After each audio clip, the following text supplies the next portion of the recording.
All right, guys, welcome back. This is Joshua Thompson with Thompson Tax Group, your go-to firm when it comes down to tax planning, tax strategies, anything tax-related that you need, our accounting services as well. Today, we'll be talking with Jackie, where she'll be giving us some information about a few things that I think anyone that's in the crypto space definitely would want to hear about. Jackie, do you like to introduce yourself? Yeah, no, I'm really excited to be on your show, Joshua. Thank you so much for having me. So my background's really diverse. For those that might be following me, I do have a talk show called Crypto Mom 2, and the whole purpose of that is to actually educate and inform everyone as to what's going on in the blockchain. My background is that I'm actually an attorney, but I navigated into special education teaching about 17 years ago, and I'm nationally board certified. And I do consulting, both in the legal side as well as, on the information planning. So all the things that we're talking about today, nothing is, please don't take it as legal advice. You definitely have to check with your own consultant, but it's all educational and to kind of help you, inform you, and give you information. Yes, definitely. Definitely touching on an important part there. It's not legal advice, not tax advice, just more so information, giving you the resources that you need to go speak with your lawyer, your accountant, your financial advisor, any of the sort. And if you don't have one, let us know. We're happy to refer you to anyone that can help in those areas.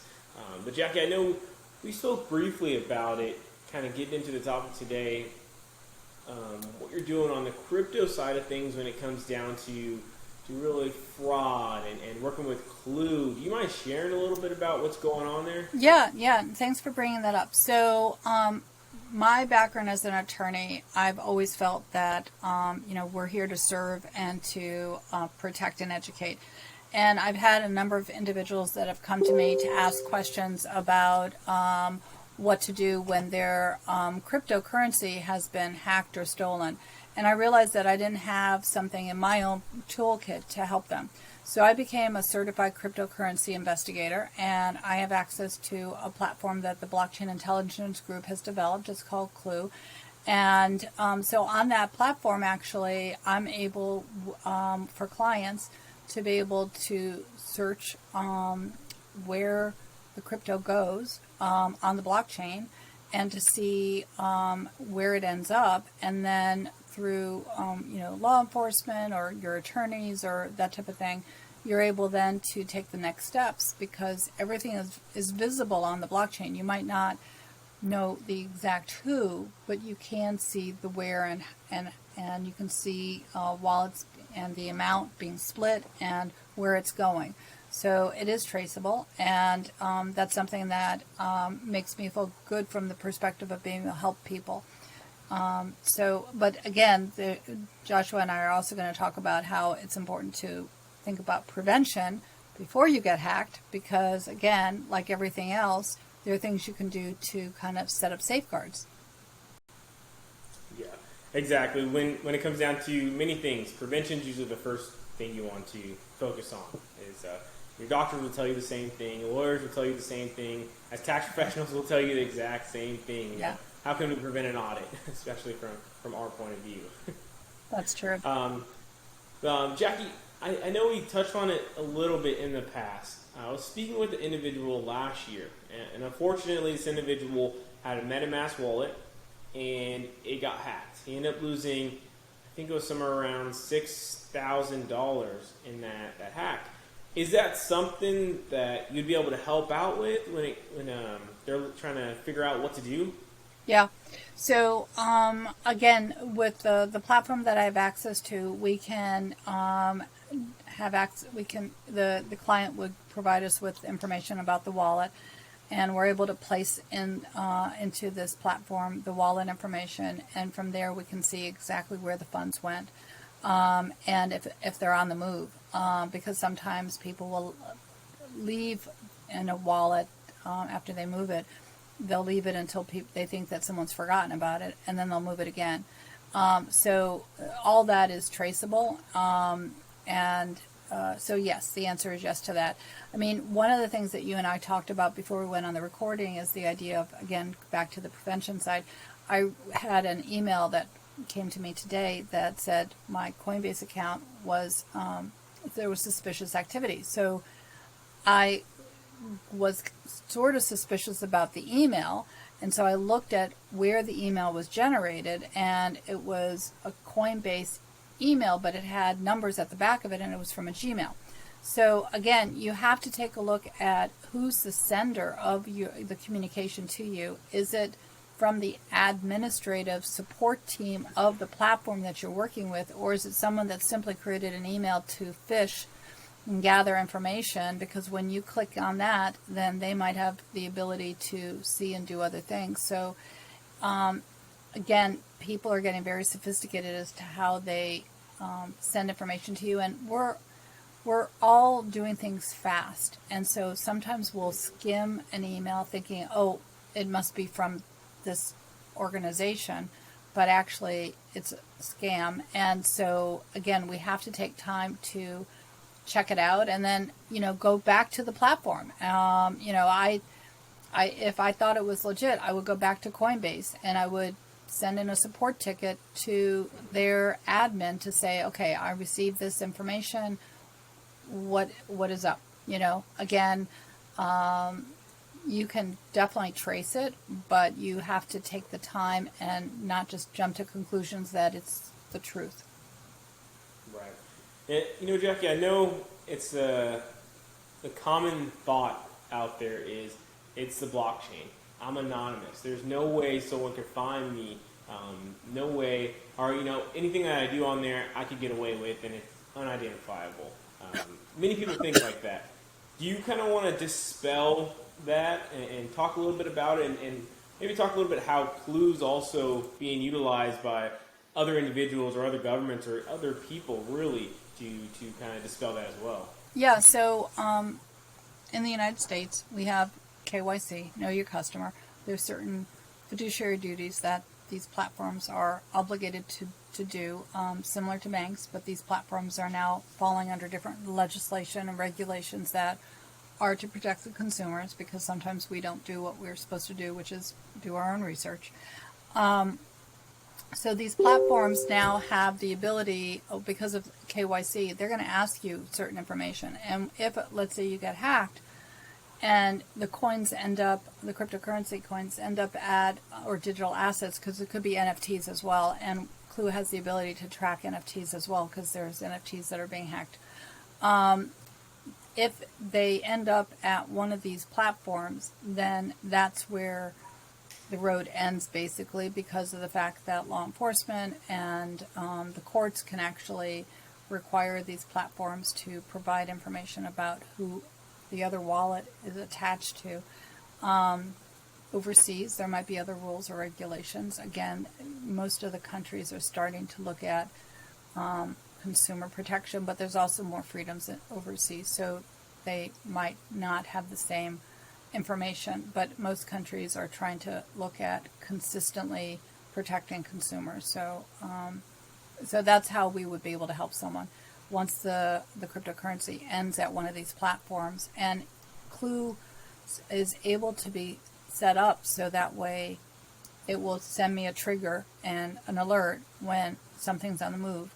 So that way I can then monitor it, because sometimes it might sit there for a while. And so that's the way that we would then be able to see where it lands before the next move happens. Okay. Now, Jackie, do you know of any examples of someone utilizing Clue, and they were actually able to recover some of the funds, or even, I don't know, have big scams been found utilizing Clue where, individuals were able to find the funds that they've lost? So, full transparency, I'm new as a cryptocurrency investigator using the Clue platform, but I know that the Clue platform was designed and created by a retired law enforcement and others who actually are working with both individuals as well as banks and others. And so the answer is yes. that's why they created it, because they realized that there was a need, and all that is, private, because obviously, individuals want to keep it private, but the creators of this platform did create this so that way it was easily accessible to institutions as well as individuals, and so the answer is yes to that. Okay. Yeah, I mean, so it's amazing. Basically, it's not a software that someone developed halfway across the country or somewhere else. It's someone that actually knows law enforcement, has been in the practice of it for a number of years, and then developed this program and actually allowing individuals to utilize it through individuals that work with Jackie to be able to find their stolen crypto, their scam crypto, whatever it may be, their lost crypto, so that's a big deal. It's not just something just random out. Yeah, and sorry to interrupt. I'm happy to, if someone's interested in learning more about the platform, I'm happy to set up a time to show you how the platform works, and again, to give you, if you have a situation going on, to give you a little bit of comfort in terms of that perspective, and also to talk to you about how to set up a consulting contract, or if you need something on an ongoing basis or even on a case-by-case basis. I mean, that's the whole purpose of why the platform was created. And again, there are different security things that you can put in place as well within your own company and system to help prevent hacks, even though hacks are happening at many levels. Celsius,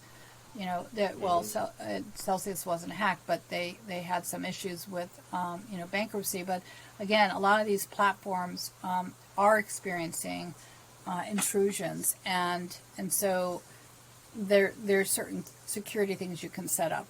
So that's also something that there's people on my team that can be added to the bank of people who can help you out. Right. You touch on a pretty important topic there. Crypto right now is really the wild, wild west. There's not much legislation, even from the IRS standpoint, from the government standpoint, not much regulatory actions at the moment. Not too much really going on just yet. Potentially, in a few years we could get more. We definitely have more than what we did 5-10 years ago from now. But the first thing you want to do is start working with prevention. You want to prevent anything happening to your crypto funds that you don't want to happen, in, for example, having them stolen or fraud or scammed or something like that. That's really the first level. The next thing is you want to start working with the individuals. If that does happen, work with someone like Jackie to be able to figure out, okay, what's the best game plan moving forward to be able to recover these assets that may have been lost or stolen from me. Even once those two things are done, what you always want to do is sit down with someone when it comes down to your trusted estate. I know that's a big thing that me and Jackie every now and again touch on, and I think we should have a whole other episode when it comes down to it, because if you have crypto, and for some people they have a significant portion of their assets in crypto, and you don't have that in some sort of trust, or at least have that information accessible by the remainder of your family, your spouse, your children, grandchildren, whatever it may be, your loved ones, in the event that you pass, what's going to happen to that crypto? Are they going to know how to get into your wallet? Are they going to know how many wallets you have? Do you know if it's a hard wallet? Is it a cold wallet? Or excuse me, hot wallet? Is it a cold wallet? There's so many things there that need to be answered, but I think that's going to be a whole nother episode that me and Jackie will sit down and talk about. But Jackie, was there any last things you want to add or touch on? Oh, you know what? Actually, I did want to ask you about your book. I think you did mention you have a book coming out, correct? I do. Thanks so much. So tied to what you were sharing before, I do believe that everyone needs a lawyer, and you can have affordable lawyers to help you with your will, your estate planning, and other needs. And it doesn't have to be a lawyer that charges you, by the hour. And so I definitely, reach out to me so I can consult with you on that. Because just like Joshua said, I have a 26-year-old daughter, and I realized that she did not have an understanding about where I was, what platforms I was using, how to access the platforms. So I ended up writing a book for her that actually others can also use, and it's actually called the Best 5-Minute Crypto Wealth Organizer, and it's on Amazon. because you need to be able to share with your family in case of an emergency, not just in terms of passing. You might need those funds, and you have to think how will they know how to access it. So that's really important. You also need now, because in the United States, you have to also think about the IRS, in terms of declaring, from that perspective. So there's that. And in addition, because I'm an educator as well as a mom and a lawyer, I did write another book called The Bitcoin Cinderella, and I don't know if you'll be able to see it, but yeah, there it is, The Bitcoin Cinderella. And it's also on Amazon. It's translated into Spanish. It's about to be translated into Creole and other languages. And it's a fun fairy tale that you can read with your family and also learn more about the blockchain. It's the first of probably about 10 books that I'll be writing. But again, as you're navigating cryptocurrency, whether you're new, curious, or more experienced, there's certain things you can put into place. So it really is important that, that you contact Josh and myself, because we have different skill sets, and having a simple consultation can maybe help prevent something that would cost you a lot more down the road. It's simply setting things in place so that way you have peace of mind for how you're proceeding with your wealth development, even though, like Josh said, there's a lot of volatility on this, and so you always have to be thinking about, are you willing to lose it in case it goes down? Again, you don't put your mortgage money into it, but these are strategies that you have to think about, both to protect yourself and your family. So there's a lot we could talk about, Joshua, for sure. Yeah, yes, definitely. I like it.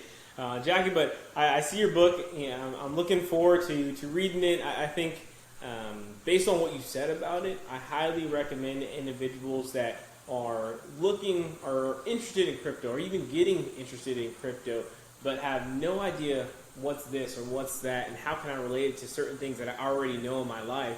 Bitcoin Cinderella would be perfect for you to relate a common story that we all know to something brand new that's happening in the world, cryptocurrency. Because if we're going to be honest with ourselves, I don't think cryptocurrency is going anywhere anytime soon.